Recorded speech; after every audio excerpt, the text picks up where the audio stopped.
Hi everyone, চলো আজকে বলি আমি কিভাবে এই রকম থেকে এরকম হলাম। মোটামুটি 14 কেজি ওয়েট লস করলাম। চলো তাই বলি। আগের অনেক কটা বড় ভিডিওতে বলেছি, তাই আজকে শেয়ার করব তোমাদেরকে আমার সারাদিনের খাবার। আমি হয়েছি, তোমরাও হবে। একদম সকালে উঠেই নিয়ে নিয়েছি আমার ডিটক্স ড্রিঙ্ক। আর আজকে ব্রেকফাস্টে ছিল দই ওটস, বাড়িতে পাতা দই দিয়ে ওটস। আমার বাড়িতে পাতা দই খেতেই খুব ভাল লাগে। গোটা গ্রীষ্মকালটা আমি চেষ্টা করি সাধারণত বাড়িতে পাতা দইটাই খাওয়ার। দই ওটস আর অল্প একটু লবণ দিই আজকে সকালের ব্রেকফাস্টটা একদম পেট ভরে করে নেব। খুব ভালোই দই ওটসের ব্রেকফাস্টটা।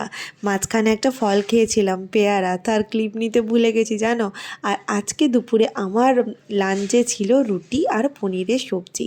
2 পিস রুটি করে নিলাম। 1 পিস রুটিতে আমার হয় না, তাই মোটামুটি 2 পিস রুটিই খাই।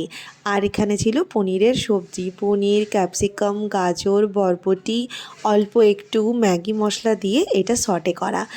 একদম সন্ধ্যাবেলা একটু বরের সাথে হাঁটতে বেরিয়ে কিনেছিলাম এই মশলা মুড়িটা। বাদাম ছাড়া ছিল এই মশলা মুড়ি। বাড়িতে এসেই খেয়ে নিয়েছি দইয়ের শরবত। এই ছোটো গ্লাসেরটা আমার আর বড়ো গ্লাসেরটা ওর, চিনি দেওয়া। আর আমার তো চিনি ছাড়াই। এটাই এখন খাওয়া দাওয়া করছিলাম। এই রকম একটা শরবত যদি সারাদিনে একবার খাওয়া যায় না, গরমের দিনে একদম রিফ্রেশিং লাগে, তাই না বলো? এবার খাবো চা, যেটা ছাড়া আমার দিনটা একদম ইনকমপ্লিট। চা আর সাথে একটা বিস্কুট। রাত্রিবেলা খেয়েছিলাম রুটি আর ঘুগনি, যার ক্লিপটা আবারও আমি নিতে ভুলে গেছি। আর একদম কমপ্লিট করে সব কিছু খেয়েছিলাম রাতে ডিটক্স ড্রিঙ্কটা। এটা খেলেই হজমটা খুব ভালো হবে। এই ছিল আমার সারাদিনে আজকে খাওয়ার দাওয়ার। চলো টাটা, আজকের মতো আসি। তোমরাও কিন্তু ডায়েট চার্ট ফলো করতে পারো। বাই।